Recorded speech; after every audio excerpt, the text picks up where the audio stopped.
Hi, everyone. Welcome to Turning Point. I'm your host, Blaine Bertsch, co-founder and CEO at Dryrun cash flow forecasting software. And joining me today is Eric Hui, the founder of Terracea, a New England-based clothing company that builds apparel for cold weather outdoor pursuits. Thanks for joining me today, Eric. My pleasure. Thanks for having me on, Blaine. So I always like to dive in and find out where you got the first, tickle of wanting to be an entrepreneur. The tickle came from pretty much the first snowflakes that fell when I moved from Hawaii to Boston, actually. And part of my idea was, take a step back. I never really had much of an idea for entrepreneurship before that. Transparently, don't really come from a family that stimulates that. Everyone's just, do your job, clock in, clock out, take care of your family, which, is all great. But never really had an inkling to kind of start my own business, really until this kind of idea came to mind. This was back in 2016, actually, before we even made the product. It's when I came to Boston in 2010, I noticed I was wearing, being someone that wasn't used to cold weather, a lot of products that were really built around the mountain. And that's the one thing that I realized was the reason was it worked. Hard shell technical garments, repel water, are breathable, have insulation, all the things that you want. And at the time I was doing an internship at a bank in State Street. And I was walking through, pretty windy tunnels in Boston, and there's chilly winds and sleet, sideways snow. I think we actually got like 8 or 9 feet of snow that year, which is nowadays kind of a bit of rarity. But being from Hawaii, I'm like, man, this is really cold. And like the stuff I had before, I was wearing I had a men's pea coat. I had some nicer garments that were more menswear. None of that worked. It got soaked through, and the snow was leaking in everywhere through my collar. I was like, man, this is not working. So I just end up wearing a ski jacket to work every single day. High collar, had a hood for the sideways snow, and I started thinking, well, this is all great, except my jacket's baby blue with like purple lining. At the time I was actually a beginner snowboarder, and I still am, by the way. I've not improved at all. Still very bad.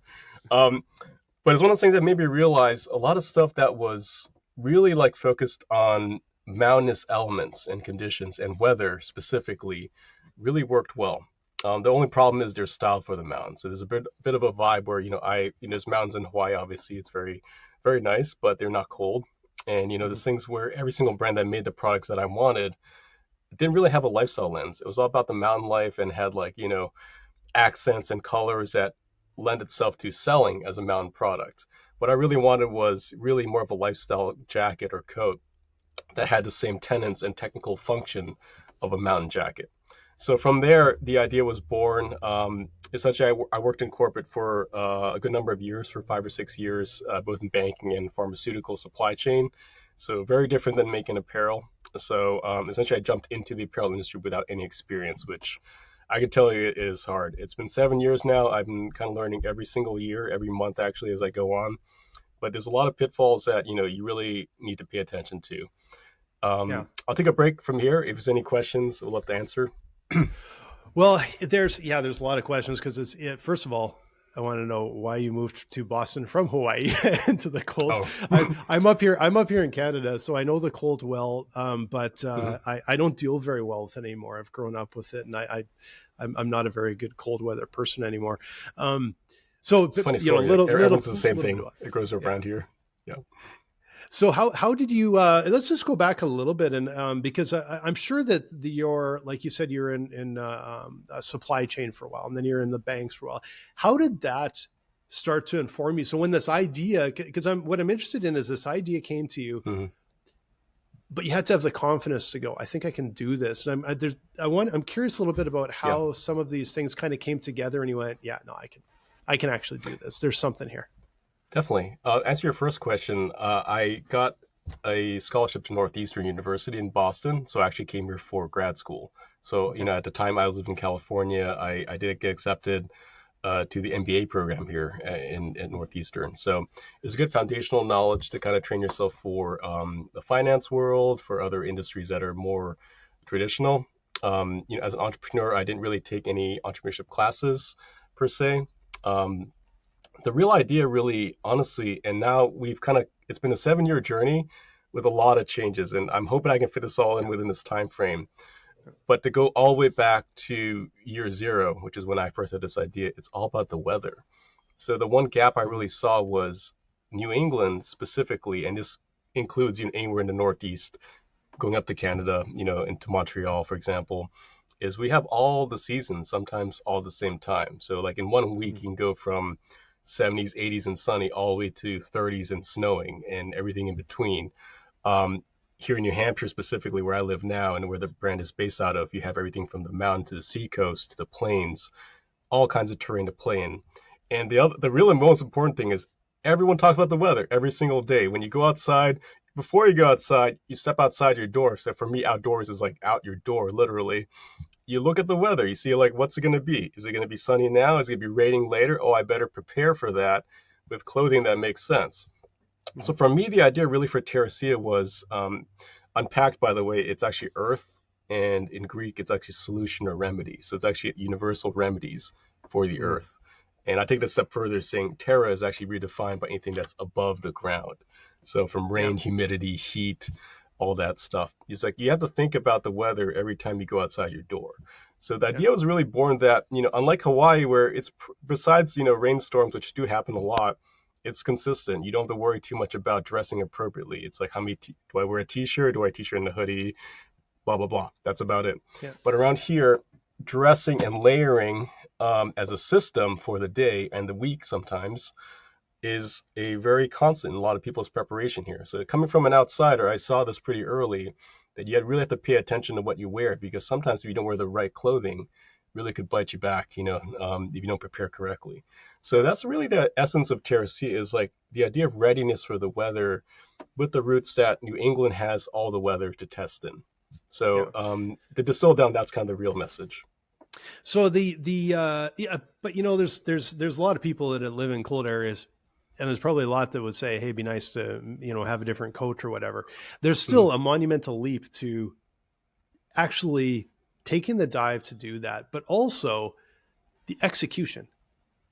Like the number of people that would actually maybe start and dabble in the idea of making a product, whatever the product is, but a hardware-ish or a hard product.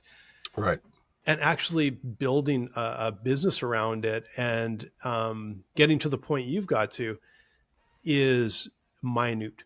And so I'm really curious about like the execution side. So how, you had this idea in that, but like, how do you go from, I've got this idea, to basically it's like getting just that first, not even the first sale, but basically just kind of going like, putting something on and going, okay, I think I can sell this. Like, how did you start to look at all of those different challenges? Because I've never had a product company like that. I've had professional services, software, everything else. Never a product company like that. How did you take that first step? First of all, to say that product is hard. It's something where I realize now, 7 years in, product is honestly in the middle of the importance of kind of what you have to do. There's so much more. Excuse me, I'm having a little bit of a slight cold here from my daughter.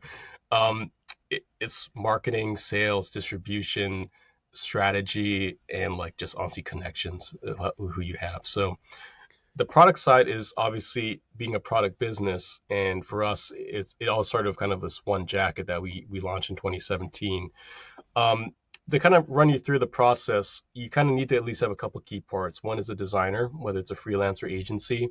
One can do more, one will cost more. One you can work close to your team and kind of be more hands-on, is kind of creating a prototype. So usually there's a kind of a retainer fee or a flat project fee you pay to get this person that has, by the way, all the connections you need to make a product in apparel.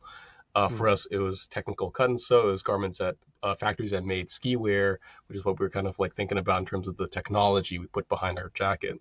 And from there, you kind of develop a prototype.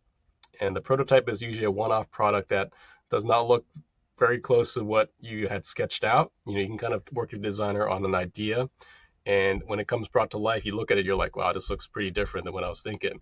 But you can see the skeletal structure is there, the kind of insulation fill, the type of material. And then when you try it, you go through several rounds of sampling. So it's fit sampling, it's material sampling. You can kind of pick and choose, even things like, choosing the colors for your products, the trims. It all comes through several rounds, especially for your very first product you build. It'll probably take at least 4 or 5 rounds, honestly, with like, and then from there, you get proof that your product actually has interest. So you can float around to people that are you want to target, say, hey, this is something you want to look at. You can hold focus groups, um, get some ideas of kind of whether that product is viable, a minimal viable product. And Mhm. from there, you make a decision. Is, for us, being in this world of technical apparel, the barriers are extremely high. So the cost of capital is very high to start up. People don't understand this, but like, for a small company as a startup in this industry, you don't have to make stuff. You have to make a lot of stuff at quantity, Yeah. because what you could do is, sample, but you'll never have enough product to really float to the market. So it's like you have this trade-off of like, how big do you want to go from year one? And from there, it kind of like affects your decision making of how much money you need to raise to make that happen. So So how for so us, how did you do that? Like, how it's did okay. you raise that? Like, again, this is really interesting. Like, we were actually one of the previous episodes we had John's crazy socks on, John and his dad who Mm, started this company, and it was such a great story. And but I remember them talking a little bit about the challenge of basically just like suddenly we had a lot of sales and not enough inventory. And like yeah. basically it's like, we almost died 5 times. It's like almost that tradition that's every entrepreneur's kind of experienced that. Yeah. Hmm. I'm curious, like, how did you actually, you know, raise the funds and start to deploy them and say, and get past that first hump where you actually have a product and you have sales coming in and you're balancing all of these things, right? Yeah, yeah, definitely. So our first real manufacturing run happened actually in 2017. So we were, I was planning for about 2 years of kind of preparation of development and sort of testing the products. And essentially what I decided on was really a Kickstarter. So, the Kickstarter is, as I learned, it's a great tool if you do it correctly. And there's certain things that lend itself better to Kickstarter as a way to fundraise for your initial capital. We did get funded. It was something where transparently, I I took some advice from someone that did start a brand before in ski specifically. Mhm. Um, Part of my drive, by the way, is this guy's kind of arrogance, essentially like from day one saying like, "Oh, you'll never make it," He kind of told me transparently, he's like, "Look, to start a kind of business, you need $2.6 million, not even 2.5, 2.6." And I was like, "Okay, I don't have anywhere near, I don't even know how I can get that much." But Yeah. from there, essentially it was like him saying you'll never make it. And part of it actually, by the way, is my internal fire. Like I want to prove people that said I couldn't do it wrong. But on the other hand, he was absolutely right. That was how much Yeah. you need, because it's not just making product at a minimum scale, importing, distribution, and then obviously, depending on your if you have a wholesale model, D2C model, all affects your quantities. But it's also a run rate of 3 years. You need 3 years as a startup to really give itself some traction. Year one is probably not going to be hit your goals. So you actually need a budget to survive another 2, maybe 3 years to get penetration in the market through awareness, through PR efforts, brand awareness, all that good stuff getting talked Mm-hmm. about. So I didn't do that. I came in transparently under 7% of that amount. And this was through bootstrapping, family and friends, cashing out my 401k. I did not have much. I was single at the time. So I was like, oh, I'll just do it. Why not? Yeah. Bad mistake. No, don't follow what I did. It gets a lot of pain that way. But to Yeah. fundraise correctly, you have to really show that you have, the potential to scale and grow your company. So you have a product that people can see the pathway to expanding, beyond your initial launch. Mm-hmm. That's really the key. So now that I'm kind of delving more into the fundraising rounds, for the company to set up for a future, it's something that I kind of wish I took more diligence in before, versus when I was like, a little bit younger, without kids, without a mortgage, without family. I was like, I'm just gonna jump in and do it. And part of me realizes like, if I never did that, I probably would have never done this at all. Because then I'm like, oh wow, I can know there's nowhere I can raise that much money. I don't know Yeah. people enough. I'm just gonna quit. And I probably would have been stuck working in Yeah. supply chain, which is great, by the way. I love supply chain, but it's something where it's like I would never have that entrepreneurship bug to do what I Yeah. did if I didn't just jump feet first and be like, let's risk it all. Let's do it. Yeah, and Eric, just so you know that like pretty much, uh, like we're on episode 70 here, and I all I do is talk with business owners and entrepreneurs every day, and it's Mhm. like that's almost that's just a little bit universal. Unfortunately, Yeah. there isn't a lot of support at the start. There isn't an easy way, and like even with Dryrun, like same thing. I dove in Hmm. with both feet. Didn't realize how much money it was going to take. Didn't realize, and then a few, it was really literally a few years in when I heard, the chance of a tech startup surviving is like 10%. Hmm. Oh, well, I guess I'm too far down the Yeah. road to stop now, Like, right? oh, Like, I'm in it deep now. I Yep. guess I could have used that knowledge, but same thing is like, it's best almost in a way, you just don't know any of that and you just have faith Yeah. I think the one thing that has to be universal amongst entrepreneurs, especially ones that are building product and a startup in that sense, is just like an absolute never quit mentality, because that's a lot of times is all Mhm. you have, right? Is just the drive Yeah. to carry it forward a little bit further, right? I have a story about that too. We actually technically went under like twice already. And the first time was after our initial run of our small run, by the way, of product Mm-hmm. is, our designer decided to retire. And she's like, oh, I can't do this anymore. Bye. And secondly, we Oh, overmade stuff that we had no leads to sell to. The faith was the product could carry itself based on Kickstarter momentum. And no, that's like this much. You need this much help. So I yeah. realized the hard way then, it was really a product can only exist as much as you promote it. And then I realized I'm missing marketing. I need a lot more in marketing. The problem is that budget I mentioned before was a large chunk of it is marketing. Marketing is how you sell product-based Yep. business.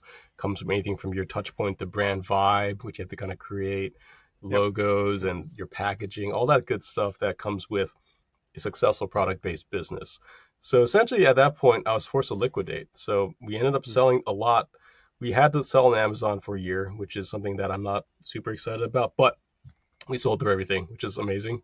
Just at unfortunately less than ideal margin. In fact, we took a loss on a lot of our units that we sold and imported because Yeah. the algorithm controls your pricing in some ways. The other part Oh, was, okay. after selling that stuff, it did get our name out. So actually, a lot of customers that we have, the lifetime value, they've bought from us that have followed us since 2017. They see our make good products, they resonate with the story.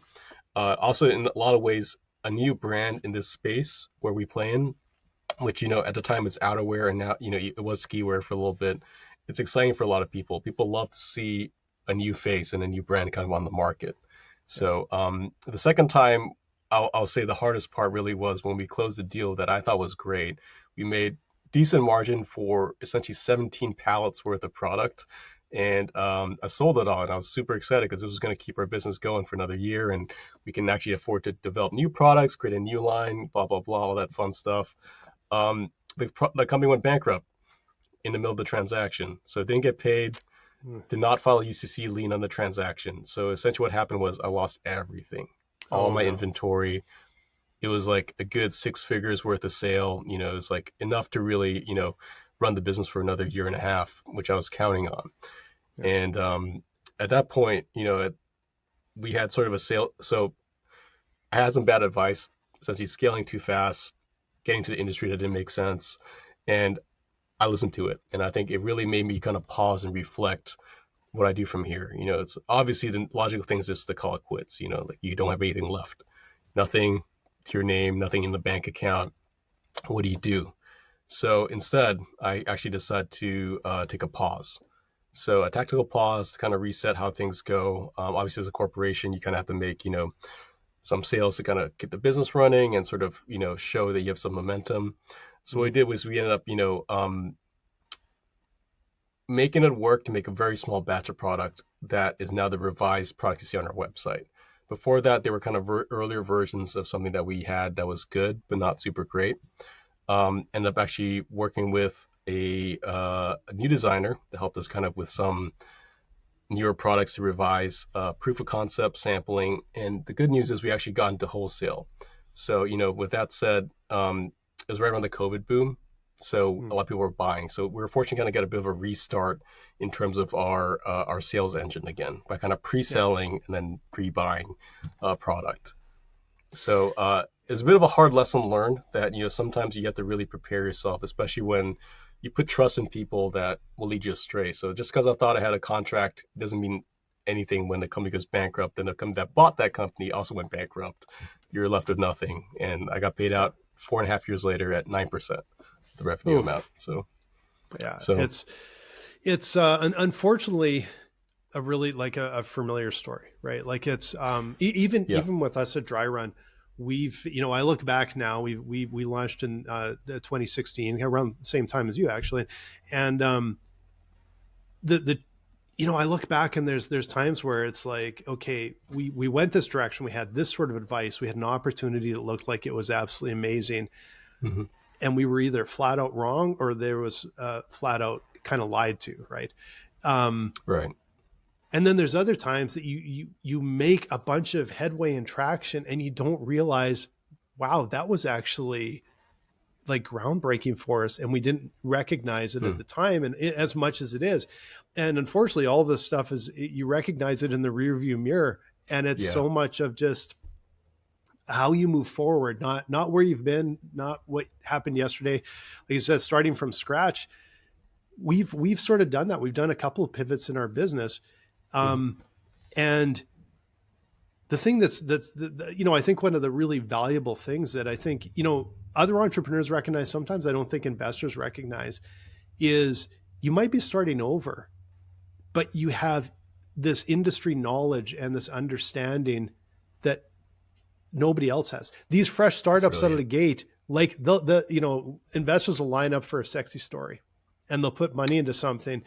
And what they should be looking at is, yeah, but they don't know what they're doing. They haven't bled yet. This company over here has, and they have that knowledge. They have that understanding, intimate understanding. Right. And so I'm glad to hear that, as sort of bad experiences that was, is that you did keep going. Cause you said like the smart thing to be to stop. You're like, well, maybe not. Right. Because you had the product, you had a product market fit. That wasn't the problem. Right.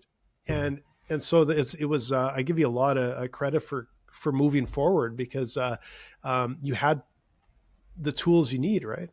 Thank you, Blaine. Yeah, it's the companies that bleed and survive. I think that's the ones that honestly investors should look for. And, the 7 years that I've had in business now really is a lot of learning. One thing is to like stay true to your core, and it's all about your brand and your core focus of that. So the other story I want to share was, we took a couple of years after COVID. I was a full-time dad, by the way, so our cash flow was lumpy because I also stayed at home, and because my wife worked, had to travel, and make a sacrifice, which is put things on pause in 2020. So our re-entry into sort of the market through wholesale really was only getting traction in ski, because transparently, people only saw our brand as a ski brand when it was really meant to be a much bigger picture. But I made not a mistake, but is a learning of mine that you should always kind of keep your brand at its focus, because what happened was people started buying our products in retail, but are only selling us as a ski brand. And then I never really meant for it to be competing against the Spiders, even Helly Hansons of the world that make ski wear. I don't even ski. I mean, I told you I'm a really bad snowboarder, so I don't understand a lot of it. But what I didn't get was the passion for New England skiing. And because people were clamoring to see a brand that actually made products in this market because it's so difficult, they kind of wanted to grab it from me and run. And I think, I chased sales for a bit. We actually did really well for 2 years after that because of the growth in the industry. And post-COVID, everyone's going outside. The only place you can really, socially distance correctly and, blah, blah, blah. So industry is booming. I could have done anything at that point as a brand and probably done well. But as hindsight, again, you said 2020, I should have thought about during that period of growth, focusing more on brand, on marketing. Instead, we're just like, well, now that we're in wholesale and retail, let's just, expand our collection. So got some advice from some industry people saying, well, you want to get into, Christie Sports or whatever in Colorado, and they want to see 20 styles from you. To make 20 styles, that's a lot of units and a huge capital investment I didn't have.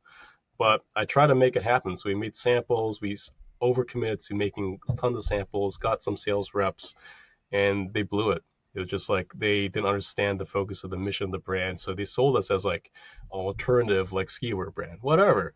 And then, clearly without the kind of passion and drive behind the storytelling, it didn't take off. So in a lot of ways, it was a big lesson learned that, we are still a start. Even 7 years in, we were still kind of starting up as a place in a competitive marketplace and needing to get the brand awareness. So what I'm also doing now with a new team that's much more aligned with kind of my vision for this whole weather-centric model is we're going back to D2C. So we're actually going to be selling just through Terracea.com. A big part is really obviously as a business model, it works a little bit better. We also do have our inventory in our warehouse, but Also, it's the messaging. So how you tell your story, who you tell it to, when you tell it to, is a big part of the controllable message. Versus when you sell into retail, for us, they were just trying to like make a buck. So whether it's us or Spider, didn't really matter as much. They just want to sell Yeah. what was hot. So Yeah. without the marketing that made us hot, they didn't have any drive to sell our products. So Well, and I imagine the timing, like for that B2C sort of or direct to consumer, I got yep. D2C. I'm you can tell I'm not a product Oh company, so it's I'm like, oh, other acronyms I got to remember. yeah, D2C. Yep. Yeah, but it seems like this is sort of a bit of a magic time for that, and part of it was, I imagine, COVID convinced a bunch of people that never wanted to buy online to buy online, and so Yes. the model today probably wouldn't have worked 5 years ago, maybe, right, or worked as Yeah. well, or so I would say how do you absolutely, sort of absolutely drive true. that? Yeah, Yeah. So we've actually been spending the last year and some change on prepping for this year, believe it or not. From our first learnings of kind of just exploring D2C, there's just so much that comes in like audience building. So you expect just to say, oh, I'm just going to float some Facebook ads. I'm going to target New England people that are 18 to 25, whatever.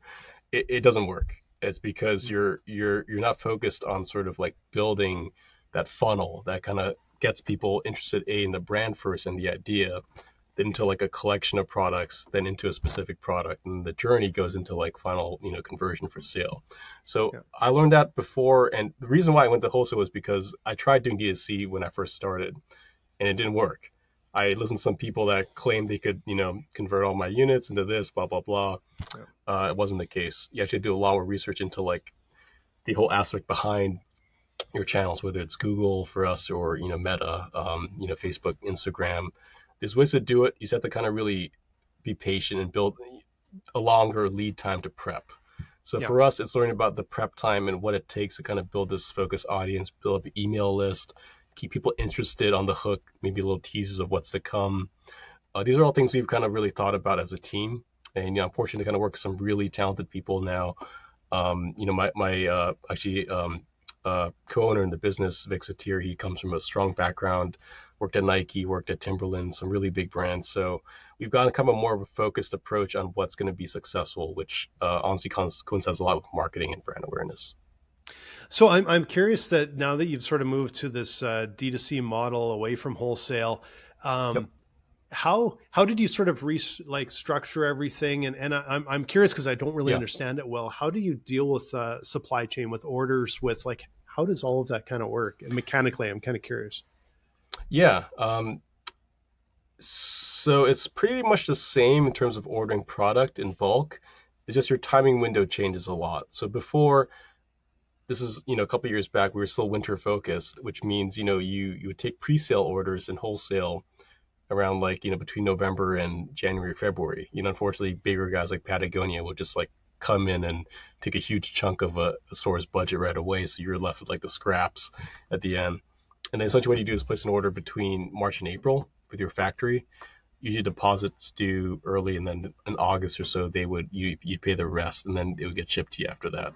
So that's kind of the model we work with. But for us, really was kind of the pivot comes with a bit of a layover from ski into like what we're trying to do now, which is all season weather wear. And that's going to be sort of the new concept.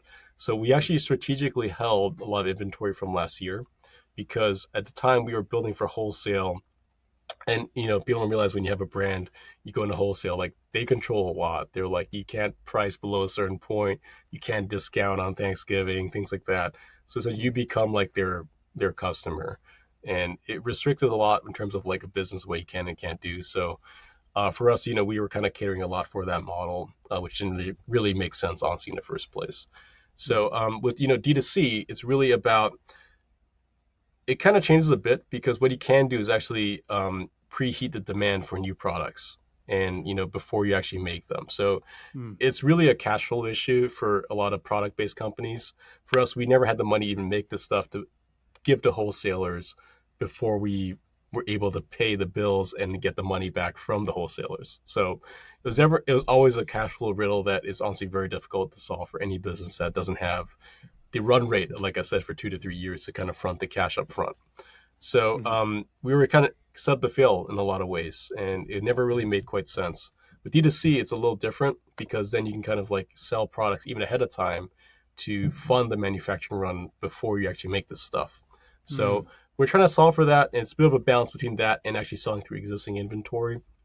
But our hope is we kind of balance out over time, especially moving away from just being selling in winter to all months of the year. Yeah, I was going to ask you about that because, like you mentioned, that seasonality would have been, I imagine, a Yep. big issue, and being able to sell something across the year must help a ton. Yep. I'm curious about like the almost on demand sort of like someone orders and you have the Hmm. manufacturer. So it must be quite different today on how you can actually get things produced and sent Yeah. much quicker than before. I'm guessing. Hey. It is possible. For example, like we shipping by ocean from Asia, it does take about like 3 months. So it's a long time to Mm, kind of bring overseas, especially if we kind of go the ocean, the cargo route. The lead times to actually make the products depends on whether you've done it before, which means that they have the vendor sourced out, everything spec'd out, ready to go, versus new product. The lead time for a new product for us honestly is like over a year. So if you want to make a okay. product come to life and you have already the samples and pre-sold, it takes about a year to actually bring it to market. So you're kind Mm. of working a time machine a year ahead of time. Okay, so that must be a real challenge. So you must be able to like gauge interest, Mm. but I'm sure customers aren't waiting a year for product. I imagine, right? Yeah, Or that's the hardest part. And against the big guys too, they forecast 4 or 5 years sometimes down the road. So they already know what's happening in 2028.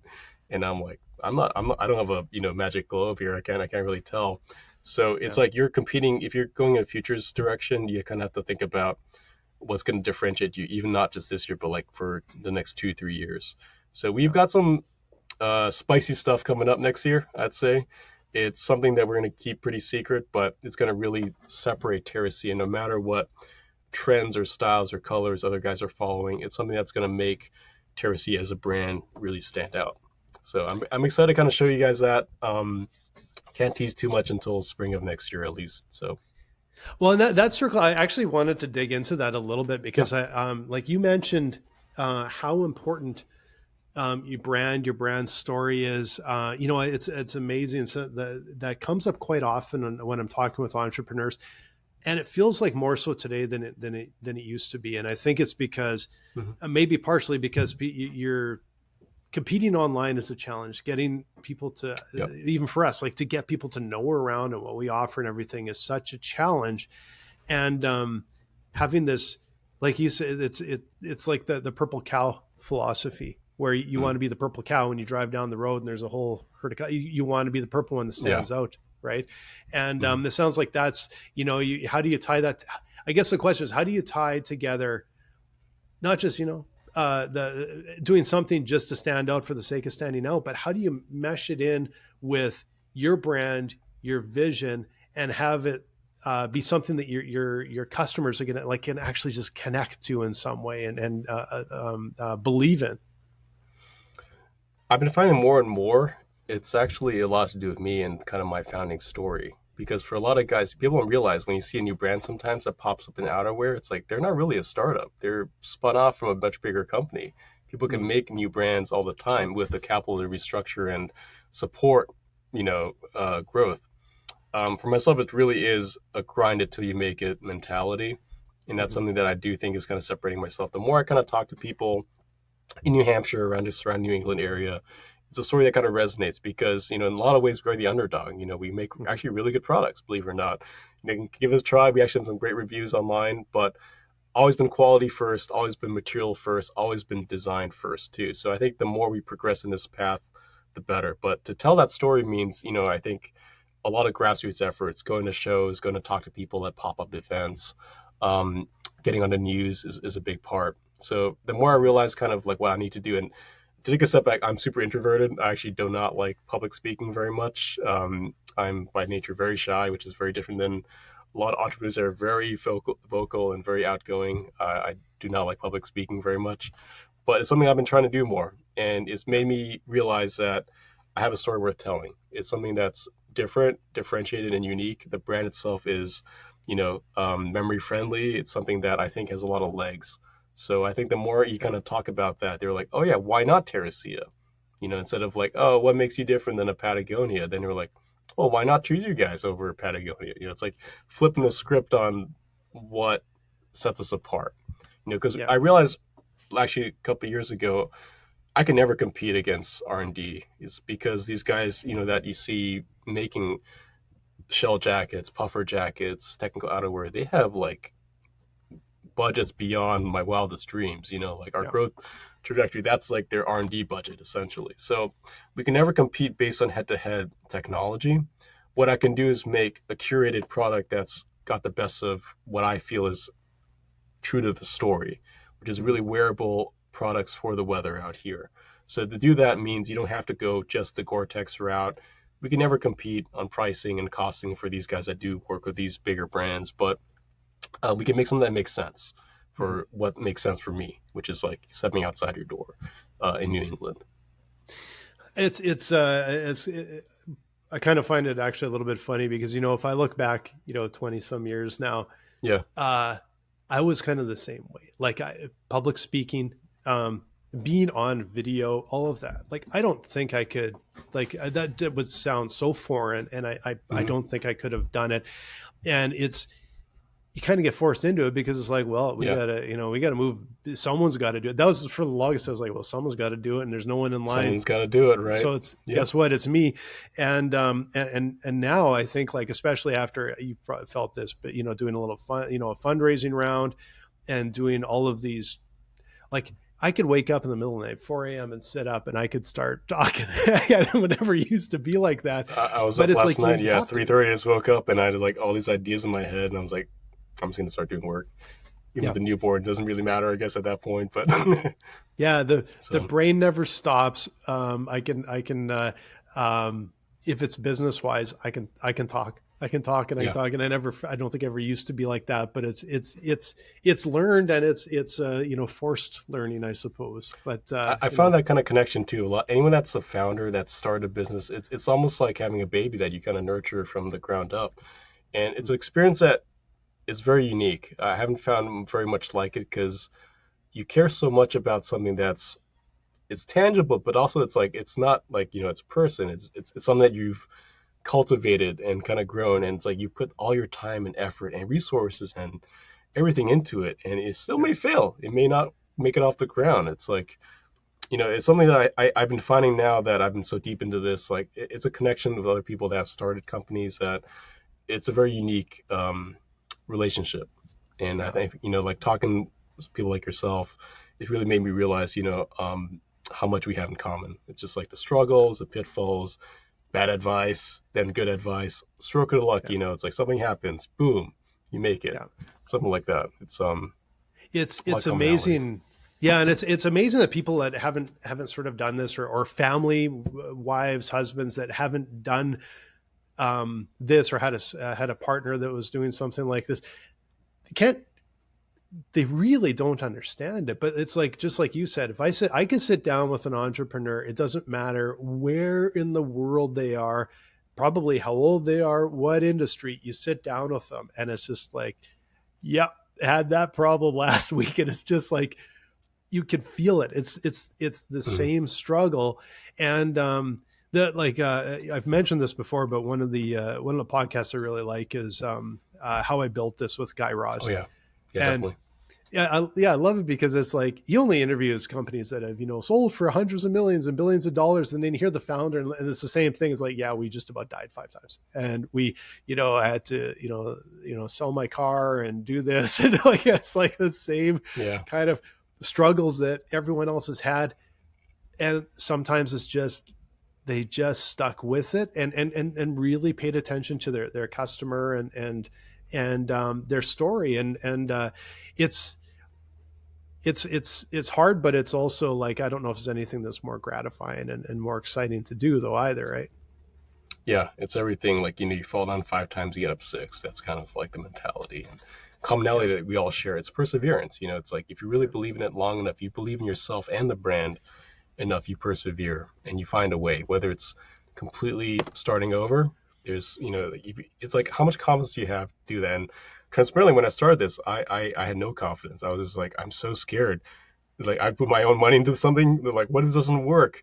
but like, we've tested the market, but like, is it really going to happen with, other companies? And then over 7 years, I just kind of stopped, like, almost like stopped caring. I'm just like, I know the risk is there, but you build it in as part of your strategy in your daily life. And I, Yeah. like, I actually was interviewed recently, and they're like, aren't you nervous about, like, the uncertainty and all that stuff? I'm like, of course, but you almost like work the uncertainty in to your, like, almost your personality.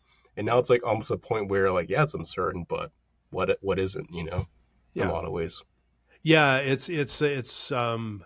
Entrepreneurs have to build up sort of filters where they have an Mm, unrealistic look at risk. It's funny, you have an unrealistic look at risk in your own business, but uh, I wouldn't say I'm a, like, I'm not going to walk into a casino and go gamble because, like a friend of mine said one time, it's like, yeah, because you can do math, right? Like I just like, no, that's not the risk I take. But I do enough risk every single day, yeah. every minute we're awake, right? But it doesn't feel like risk because there's a logic behind it and a plan behind it. And of course, Yes. things Yeah. can go wrong, but man, things can go wrong when you have a 9 to 5 job for 30 years as well, right? So, Yeah. I get step outside, get hit by a meteor. All of a sudden, even who yeah, knows? yeah, exactly. So, Or but the it's like company it's like the changes and reward too. yeah, And like, for me, a lot of people ask me, like, what really, why do you do this? Why do you wake up? And I think for myself too, it's like the freedom, and like it's not just the freedom, but like it's not being restrained by, like, red tape and corporations and things. It's yeah, fun, even though you have a slim shot at really making it big. With our goals, we do want to be a large company, yeah, but it's like the ability to even like make decisions to try and get there. I think that's a yeah, really big part. Versus, sadly, in the past, I felt I was a cog in the wheel that just serviced other people, and I was just doing my job, clocking in, clocking out. But here it's like you never clock out. You're always on, but it's yeah, like you just take breaks and like reset here and there. But it's like yeah. you are the machine versus like just the one piece of the machine that runs, which is kind of a Yeah. cool feeling. It's something that building something and being responsible and having it on your shoulders, and that like it's a different feeling and a different drive and a different, the reason to get up every morning and push Yep. forward through another day, right? um, well, Eric, this has been really, really fascinating. And how do people find out about you? How do they reach out to you, find your product, all that? Yeah, definitely. We are now solely on Terracea.com, so Terracea. That's where we're going to sell all our products. We do actually ship to Canada as well. We actually just got approved for our Canadian trademark after 5 years. So Nice. got some big plans to expand at some point. We do make really good winter-focused products right now, so keep an eye out. We actually have got 26 new products dropping in the next couple weeks. A lot of it's headwear, casual wear shirts, crew neck hoodies, sweatshirts, things like that. But it's all kind of rounding out the collection of this kind of celebration of the outside for a lot of people. So, Yeah. and we also have two new products coming out soon: the Bear Hug Catnap, which are cool names, but great parkas. I won't tease too much. There's a lot of cool stuff coming out soon. We're also running a fall sale, so if anyone's interested, we are running a temporary sale until essentially starts snowing, and we want to kind of really promote a lot of our Magnus Vinda puffers, which are great all-season products, eco-friendly DWR, all that good stuff. All right. Well, that's terrific. So, And well, I'm going to go check you out. I did check you out before, and I'm like, oh, this stuff looks cool, but I got to actually take some time and oh dig yeah, through it. please do. Um, Yeah, yeah. that'd be awesome. Yeah. Make sure you guys go check out terracea.com, and you're going to find some great stuff. And it's great you're moving into Canada, expanding up here, because everything you talk about feels very Canadian to me. So it's, I I think you'll think see you'll, us in Canada sooner rather than later. Honestly, it just makes sense for us, and the foliage is amazing there right now too. So yeah, it's beautiful. Well, we had a little wind yesterday. It's kind of all just gone, but it's yeah, still, it's you could feel the cold weather's creeping in here now. So, well, thank you so awesome, much, man. Eric. I really enjoyed having you on the show, and thank you everyone for watching and joining us today. And again, if you're looking for a way, if you're a CFO, if you're a fractional CFO dealing with companies, helping them get through the muck, come and visit us at Dryrun.com, and we're going to help you get out of those cash flow spreadsheets, see exactly where your business is headed, and save you hours every week. Thanks again, Eric. Really appreciate it. Thank you, Blaine. Appreciate it.